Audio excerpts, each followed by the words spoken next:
ओम आदिशक्ति नमो नमः। शक्तों को क्षमता की क्षमता की। मृत्यु के बाद शव को अकेला नहीं छोड़ना चाहिए। क्यों? क्या कहता धर्म विज्ञान? बहुत ही सुंदर अद्भुत प्रसंग है, कथा को सुनते रहें। पृथ्वी को ही मृत्युलोक कहते हैं। मृत्युलोक से मृत व्यक्ति के शव को विदा करने के लिए कुछ नियम बनाए गए हैं। मृत्युलोक से हर जीव जंतुओं को एक समय के बाद इस मृत्युलोक को छोड़कर जाना ही पड़ता है। उनकी मृत्यु जन्म लेने के साथ ही निश्चित हो जाती है। यही पृथ्वीलोक का सबसे बड़ा सत्य है। प्राणी की आयु क्षण प्रतिक्षण घटती रहती है, लेकिन कितनी बड़ी विडंबना है कि मनुष्य इस सत्य को जानकर भी महसूस नहीं कर पाता है। हर व्यक्ति को कल आने की उम्मीद बनी रहती है। हिंदू धर्म में व्यक्ति की मृत्यु के बाद शव का दाह संस्कार किया जाता है, और अगर आपने गौर किया हो कि किसी व्यक्ति की मृत्यु सूर्यास्त के बाद होती है तो उसके परिवारजन रात बीतने का इंतजार करते हैं और अगले दिन ही शव का अंतिम संस्कार किया जाता है।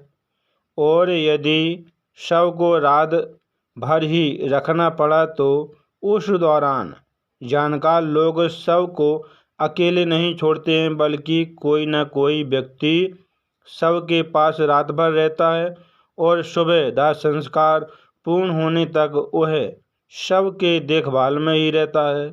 गरुड़ पुराण में इस बात का बहुत विस्तार से वर्णन किया गया है कि मृत्यु के बाद आत्मा की क्या गति होती है, किन परिस्थितियों में शव का दाह संस्कार नहीं करना चाहिए। गरुड़ पुराण में इस बात का भी स्पष्ट वर्णन है कि इन 3 परिस्थितियों में दाह संस्कार उचित समय के लिए टाल देना चाहिए। पहली परिस्थिति में यदि व्यक्ति की मृत्यु सूर्यास्त के बाद हुई हो तो शव को रात भर घर में ही रखना चाहिए और अगले दिन सूर्योदय के बाद ही शव का दाह संस्कार किया जाना चाहिए, अन्यथा आत्मा को सद्गति प्राप्त नहीं होती है। दूसरी परिस्थिति में यदि किसी व्यक्ति की मृत्यु पांचक काल में हुई है तो पांचक काल खत्म होने के बाद ही शव का दाह संस्कार होना चाहिए, क्योंकि गरुड़ पुराण सहित कई धर्म ग्रंथों में यह कहा गया है कि यदि किसी व्यक्ति की मृत्यु पांचक काल में हुई है तो उस व्यक्ति को घर परिवार कुल खानदान में 5 अन्य लोगों की मृत्यु हो सकती है। इसलिए आपने देखा होगा कि धर्मशास्त्र के ज्ञानी लोग इस समस्या के समाधान के रूप में आटा बेसन या कुसा अर्थात पवित्र सूखी घास के 5 पुतले बनाते हैं और इसे शव के साथ ही अर्थी पर रखकर इनका भी शव की तरह ही पूरी विधि विधान से पांचक काल के खत्म होने के बाद अंतिम संस्कार कर देते हैं। इससे पांचक काल का दोष भी खत्म हो जाता है। पांचक काल में अंतिम संस्कार करने से आत्मा को मोक्ष की प्राप्ति नहीं होती है। और तीसरी परिस्थिति में शव का अंतिम संस्कार तब नहीं करना चाहिए जब मृत व्यक्ति का पुत्र मुख अग्नि देने के लिए उपस्थित न हो और वो यात्रा करके पहुंचने वाला ही हो, क्योंकि पुराणों में इस बात को बहुत ही महत्व दिया गया है कि यदि मुख अग्नि पुत्र के हाथों से होती है तो आत्मा को सद्गति की प्राप्ति होती है। मृत्यु के बाद शव को अकेला क्यों नहीं छोड़ना चाहिए, इसके पीछे क्या मान्यताएं हैं और क्या वैज्ञानिक तथ्य हैं।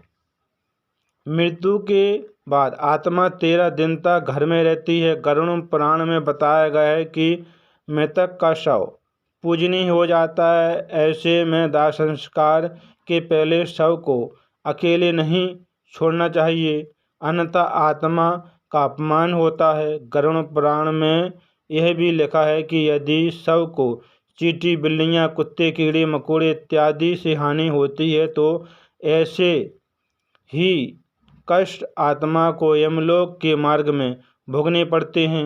इसलिए परिवारजनों को यह जिम्मेदारी उनकी होती है कि मृतक के शरीर की सुरक्षा करें।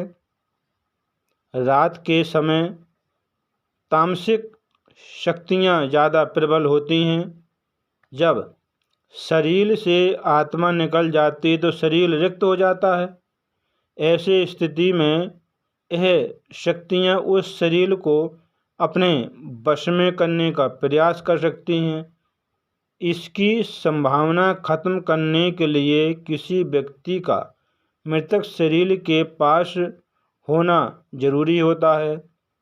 अगर वैज्ञानिक कारण की बात करें तो विज्ञान यह कहता है कि जिस क्षण आत्मा शरीर को छोड़कर अलग होती है उसी क्षण से शरीर का क्षय होना शुरू हो जाता है, जिससे मृत शरीर से दुर्गंध आने लगती है।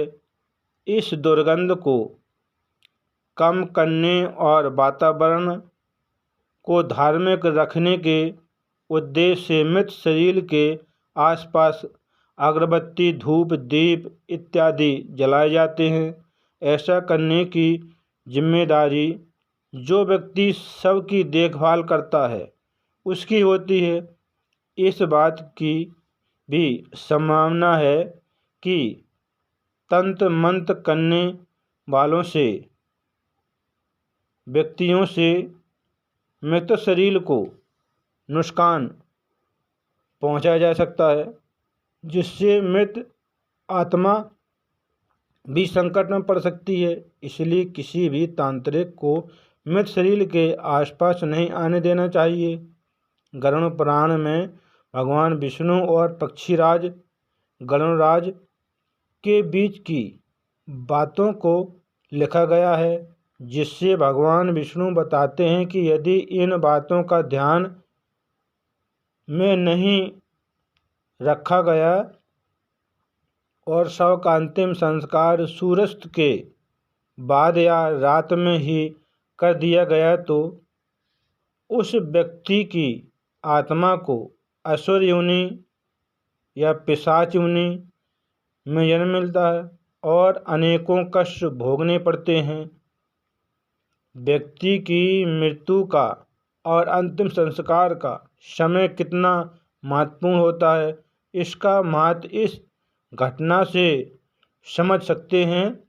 महाभारत काल में भीष्म पितामह ने बाणों की शैया में लेटे हुए सूर्य का दक्षिणायन से उत्तरायण में जाने का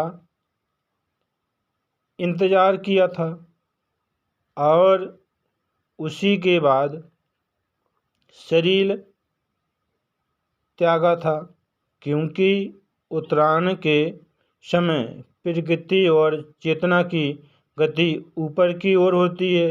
इस काल में मरने वालों की व्यक्ति की सद्गति होती है, उनको सद्गति प्राप्त होती है।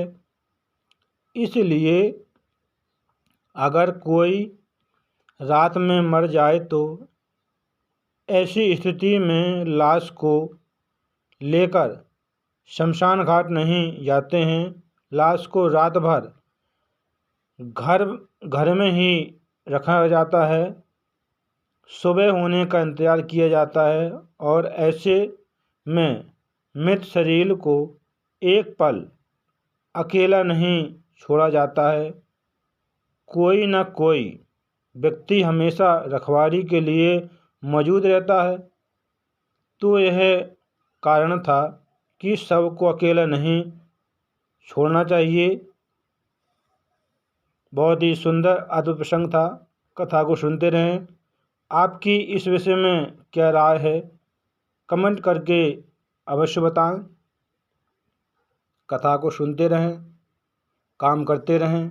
फिर मिलेंगे अगली बार एक खास वीडियो के साथ। तब तक देखते रहिए चैनल। कथा को सुनते रहें, काम करते रहें, मैया का नाम जपते रहें। जब तक को समता की समता की समता।